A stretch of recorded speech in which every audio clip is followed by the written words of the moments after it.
চুলা ধরিয়ে দিলাম, একটুখানি ঘি দিয়ে দেব।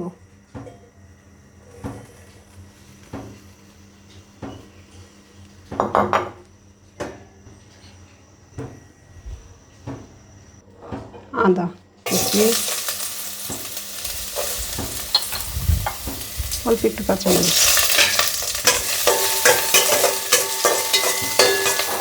আদাটা একটু লাল করে ভেজে নেব। ভেজে নিয়েছি।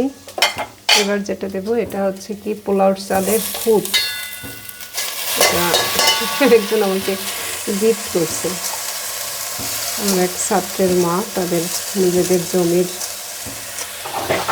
পোলাও চাল। সে তার থেকে আমি অবশ্য চালও নিয়েছি। এটা হচ্ছে নদীর চরে।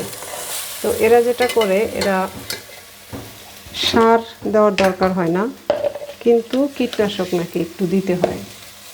লবণ দিয়ে দিলাম। তো আমি আবার এরকম তেলে মাঝে মাঝে নিয়ে আসি বাজার থেকে। একদম প্রসেস চাল আমি কখনোই কিনি না। যখন কিনি তখন কৃষি পরম্পরা থেকে নেই, আর স্থানীয়ভাবে আমি এভাবে সংগ্রহ করি। এবার হচ্ছে আমি পানি দিয়ে দিই, বেশি ভাজবো না। 4 কাপ চাল, আমি 8 কাপ পানি দিয়ে দিলাম।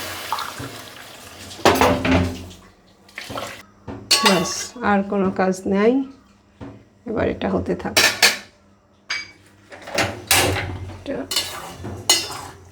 পানিটা অনেক কমে গেছে। এবার আমি যেটা করব, কিছু ঢেঁড়স দিয়ে দিব, সিদ্ধ হয়ে যাবে এর সাথে।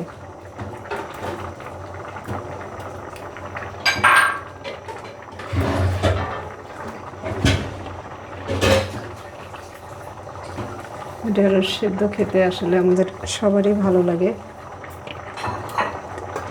এর সাথেও খেতে অনেক ভালো লাগবে।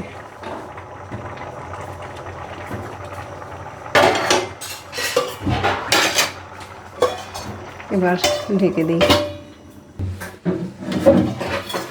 এটা হয়ে গেছে, আমি চুলাটা বন্ধ করে দিই।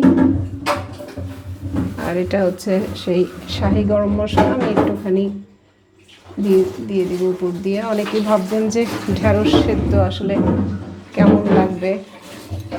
কেমন লাগার থেকেও আমি চিন্তা করি যে এটা খেলে আমার কি উপকার হবে। এবার এইভাবে দমে থাকবে কিছুক্ষণ, তারপরে পরিবেশন।